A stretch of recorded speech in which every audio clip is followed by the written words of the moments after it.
are back. That's right, we are back, and this is Football 101. We are officially back, y'all. Yeah, this is Football 101, the show, the YouTube show, and we are kicking off the NFC North now. NFC North. Yeah, I'm going to break everything down in the NFC North from the Bears, Lions, Bears, Lions, Packers, and Vikings. That's right. And I'm your host.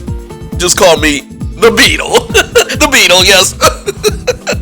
That's my nickname from college at Miami University in Ohio. The Redhawks.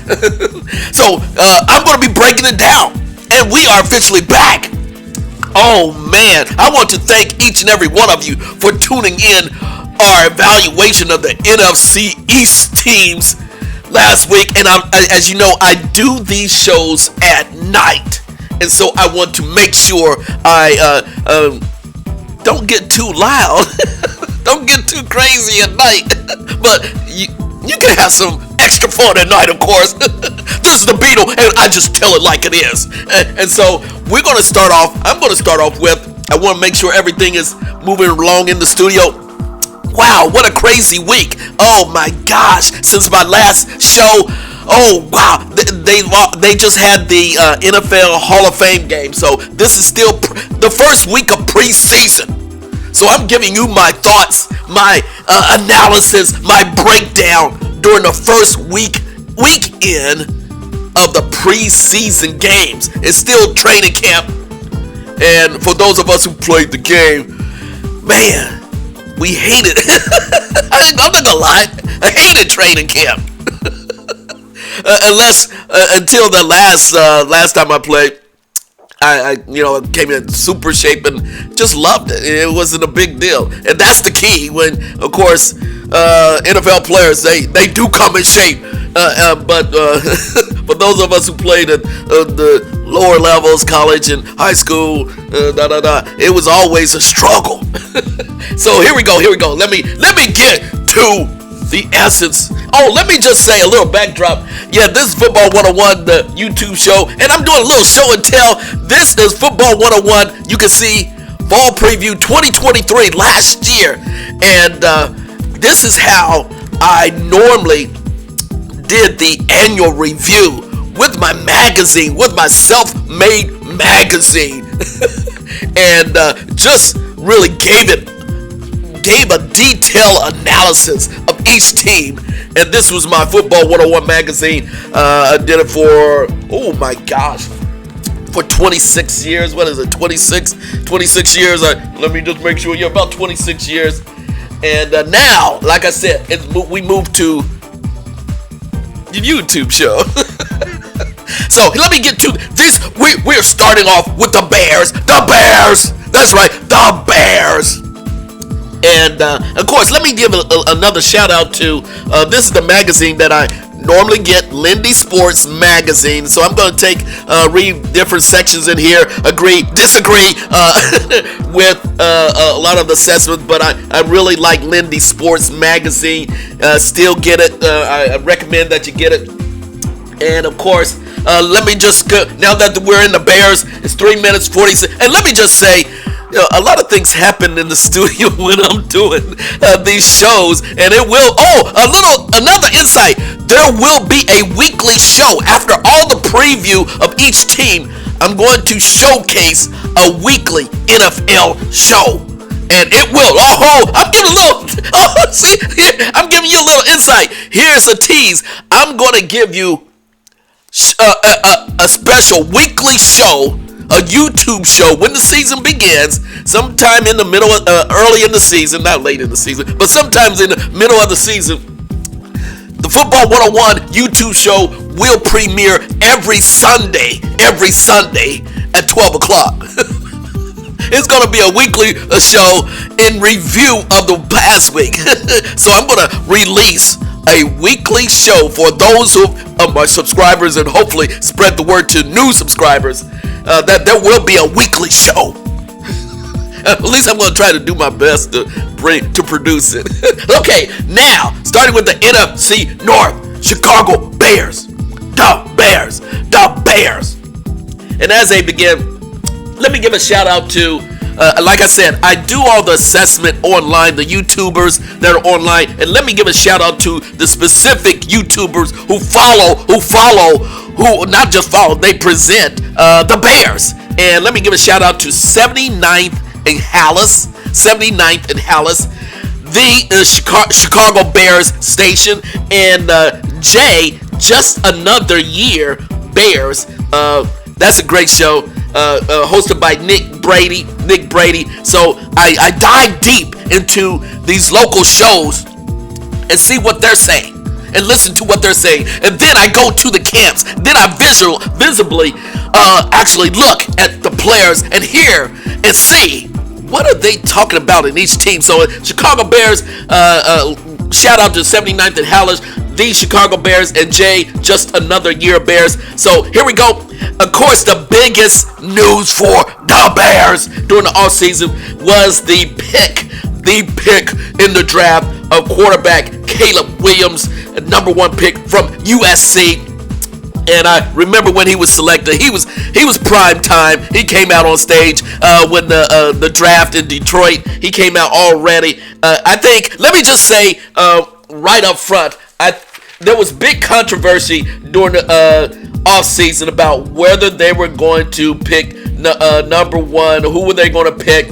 And let me just say, the general manager, Ryan Poles, a young brother, I think he handled all the pressure very well.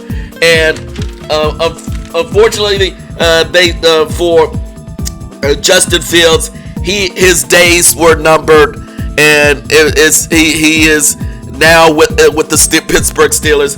But at that point in time in the draft, they knew they were going to before trade out Justin Fields and bring in Caleb Williams, renowned quarterback. I'll give you my thoughts on Caleb Williams in a second. They also brought in free agent Keenan Allen from the Chargers, as well as tight end Gerald Everett. And then they drafted right after Caleb Williams, Rome Odunze from a phenomenal athlete, and he's from Oregon. Let me make sure, Oregon. And no, he's from Washington. My bad. He's from Washington, but he seemed like he's a West Coast, but he came from Washington. My bad. Oh gosh, I'm changing up real fast. He came in now. Rome Odunze. He's 6'3", 230, 215. Big time wide receiver. And again, just recalling the draft, how Caleb Williams and Odunze just really got along together right up front. So that was quickly, I want to give you the assessment right there. Now I'm going to dive in.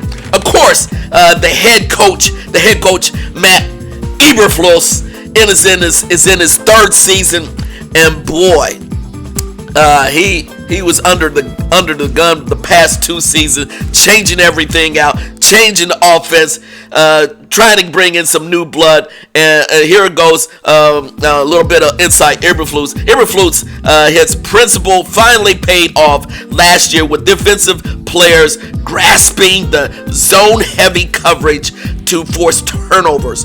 From week 9 from last year, the Bears were 3rd at passer ratings against 75 points and 3rd in takeaways. It helped getting Montez Sweat along to help with the defense, and also full season and midseason. Former offensive coordinator Shane Waldron and Sean McVay disciple is the new OC, offensive coordinator. Yeah, they definitely need a new offensive coordinator, and we'll see how Shane Waldron does this year. Now, let me just say right up front, he looked pretty stressed during the Hall of Fame game. Shane calling the plays during the Hall of Fame game in Canton, Ohio, with the backups. So he's getting acclimated. Of course, Caleb Williams didn't play in the Hall of Fame game. I'll get to that in just a second. So yeah, first time I saw Shane Waldron, he looked kind of stressed out during his first head coaching offensive coordinator, and then they have Eric Washington, defensive coordinator. Good job. Good job. Okay, let me get to. Let me just say. Oh my gosh. Let me just say Caleb Williams. Now I'm going to the quarterbacks in the offense. Caleb Williams is getting adjusted, as they say in training camp, getting adjusted to the speed of the NFL. How the players, how the wide receivers are breaking out. And let me just say, in one of the early practice, there's always going to be an issue with the number one wide receiver, DJ Moore. Yeah, he's a stud. He's been there, and he finally got paid. Rightly so. DJ Moore, he just came up from, this is, I think, his second year coming from the Carolina Panthers.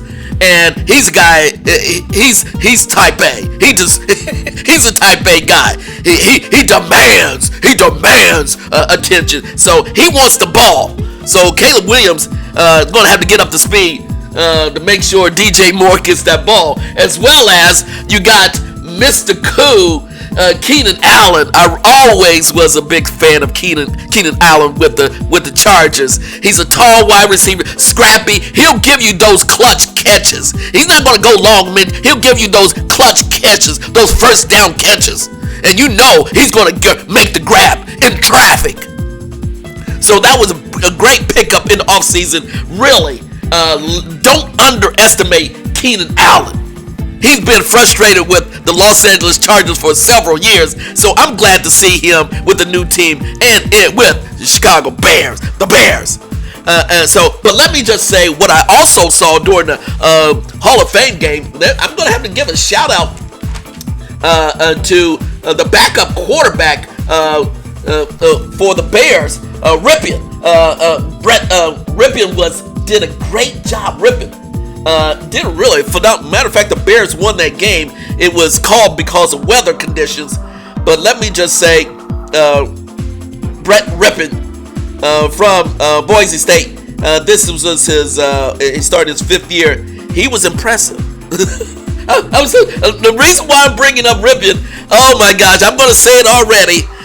It's going to take Caleb Williams a little long to get established. He's a phenomenal athlete.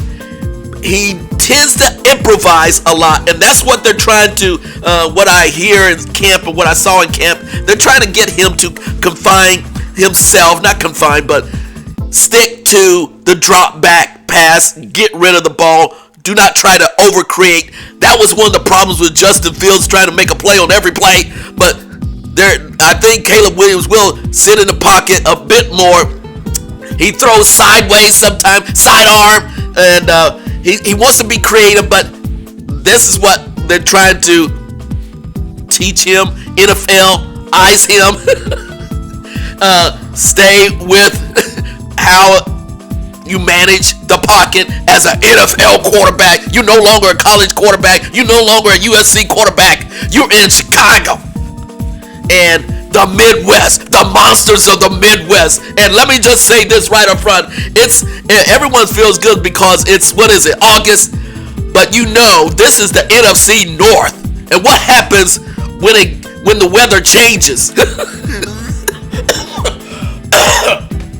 Oh my gosh, this is what, hold on. Here's a break. I got my water. I knew this was going to happen. Hold on. My voice always gets hoarse because I'm hyped up. I'm hyped up, ready to go. But what happens in Chicago during the season? Lakefront. It gets cold. And guess what? It snows. It's the wind. That wind off the lake. That's one thing Caleb Williams going to have to get used to. When the fall comes, but when that fall comes, it changes real fast to winter-like, and he's going to have to handle the elements. He's been used to USC on the West Coast, California. We lived in California for a year. Yeah, it's nice. It's nice. But you have to get readjusted when you back in the Midwest. So he's gonna be in Chicago. I want to see if he can. These are the intangibles that they don't talk about on the other shows. Can he handle the Chicago weather? That's gonna be a challenge. I'm just saying that. I'm putting that out there right now. And let me show, and that's the reason why he's going to get kind of, I don't want to put this out, but I am. He may get hurt trying to do some extra stuff. And that's the reason why I bring up Rypien. Because Rypien is from Boise, Idaho. And he's used to the cold weather. So don't be surprised if the backup quarterback, Brett Rypien, sees action towards the middle to the end of the season to give Caleb a break, because Caleb Williams is going to press it. No matter how well he's doing, he's going to press it. And you have to be disciplined, particularly in that Chicago offense. They got a lot of playmakers now. Not only Caleb Williams, and let me just say, I really like their running backs. Kind of like the running backs. DeAndre Smith provides the versatile breakaway threat they lacked in 2023. Yeah, they needed DeAndre Swift. His speed continues with pass catching skills, gives Williams one extra target. The former Heisman Trophy winner relied on backs as receivers at Southern Cal. So fortunately, he has DeAndre Swift and DeAndre has been looking good in practice. They also, so I really like DeAndre Swift. And so let me just make sure. Most teams have speed backs, but the Bears have a power back in Roschon Johnson. So again, hopefully DeAndre Swift doesn't get hurt, because he's the speed back. They needed a speed back. They needed speed. You still need speed. But if DeAndre Swift gets hurt, and they need the backup running back, they're going to be searching for another fast wide running back. And don't be surprised, they're going to use, they're going to use DJ Moore in the backfield more than ever. They're going to use, Rome Odunze in the backfield. Yeah, he's listed at wide. They're going to put him in the slot. They're going to give him the ball, because they need speed. They need to continue to have the speed in the backfield. So don't be surprised with a lot of changes for just to keep the offense moving along. So again, I'm concerned about the running back attack, because DeAndre Swift, he's fast, but he's going to get hurt too. Again, this is the NFC North. It's physical. They're playing the Packers. It's physical. They're playing the Lions. It's physical. They're playing the Vikings. It's physical. So these fast twitch players, and they're going to have to slow down a little bit, because again, you have to take the weather into account. You have to take the elements into account. I love Soldier Field, but players who are not used to playing in that environment, takes time for them to adjust. Just saying. See, these are the intangibles. So again, I love the running back. Okay, I got to move on. I got the receivers. Here we go. I mentioned DJ Moore, Odunze. Let me say, at Washington, Odunze was the complete package, leading the nation in receiving yards with deep speed, high pointing ability, and elusive running after shorter catches. They also have the Bears have backups. Jones Jr. and Tyler Scott are solid backups.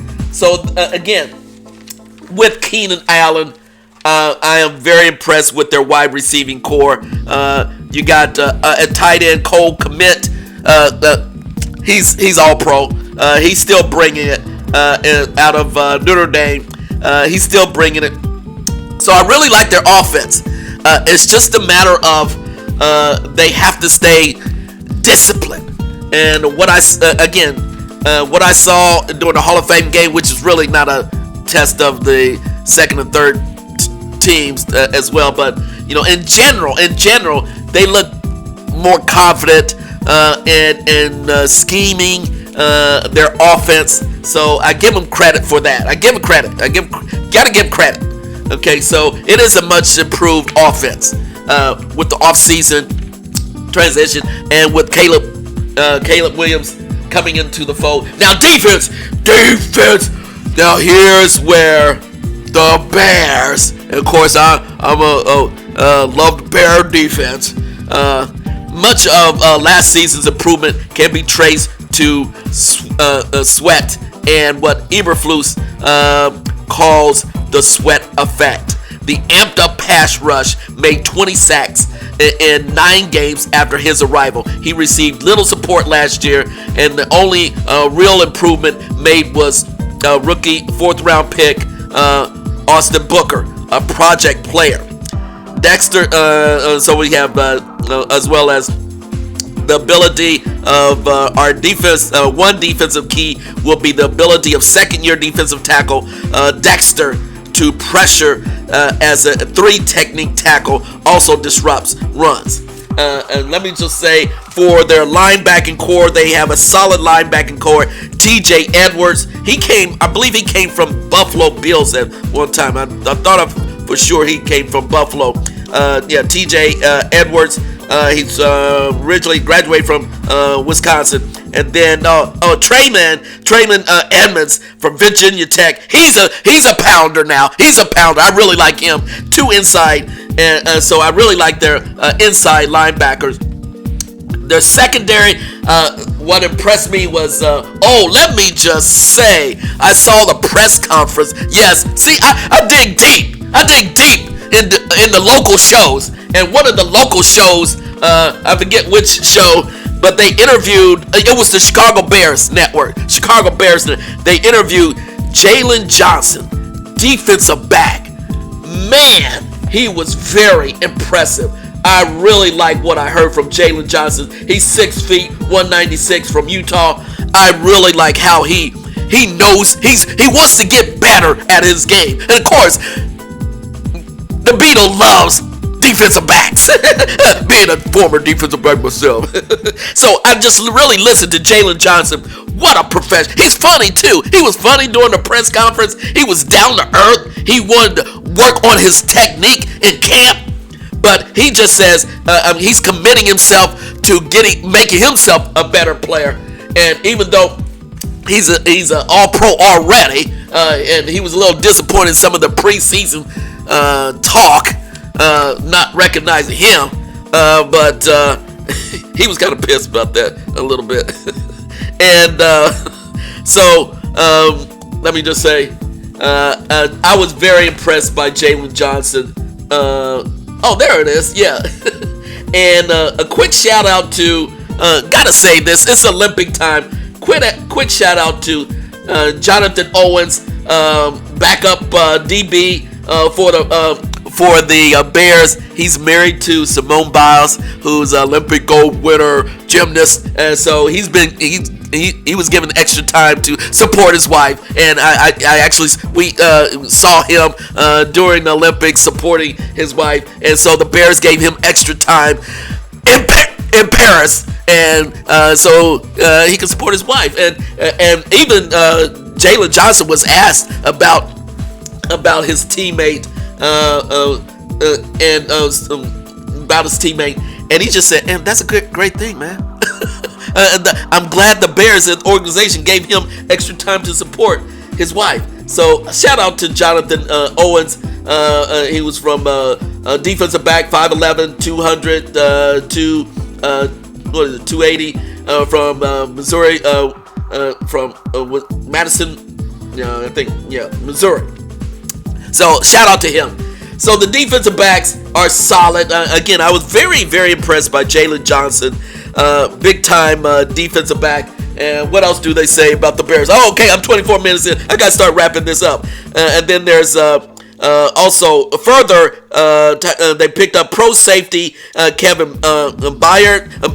He's a scrapper. I remember former Titan safety. He's capable of leading a young crew. They are very young in the secondary, so they needed some veteran leadership.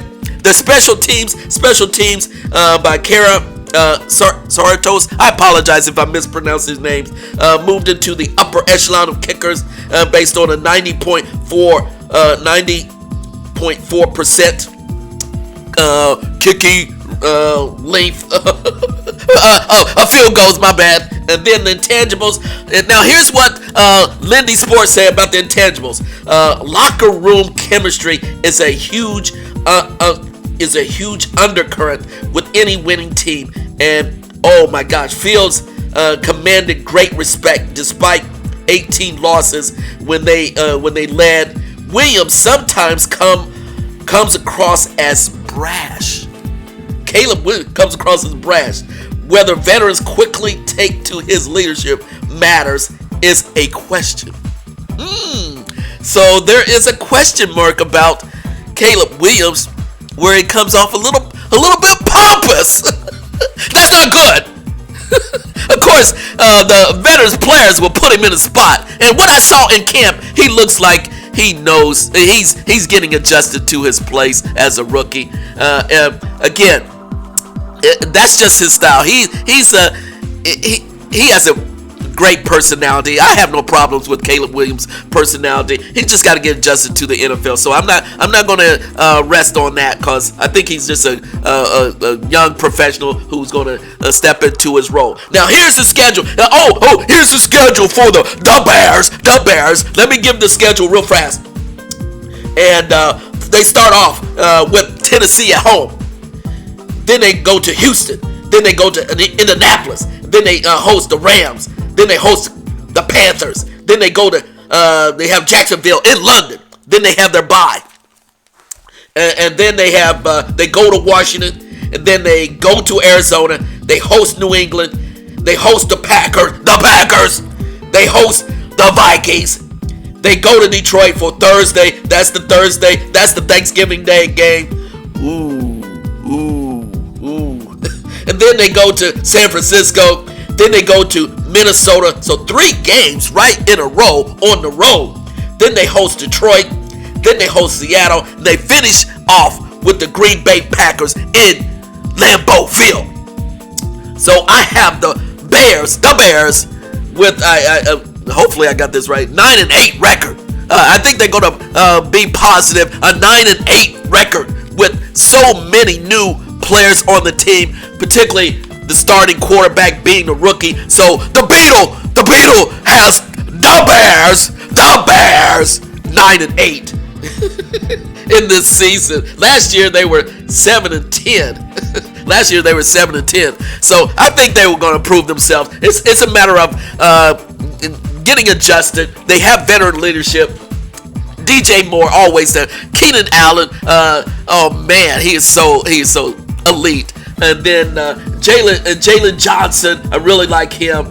I think they have enough veteran leadership with the new rookies, superstar rookies, and I believe they will find their place as well. So there you go. This is Football 101. I'm giving you my assessment on the Chicago Bears, the Bears, and for a 2024 fall preview. What do you think about it? Please give me your comments. Please like it and subscribe. I'm just going to be bringing it all week, all year long. And this is the Chicago Bears. This is Football 101. I'm the Beetle. I'm going to keep on bringing it.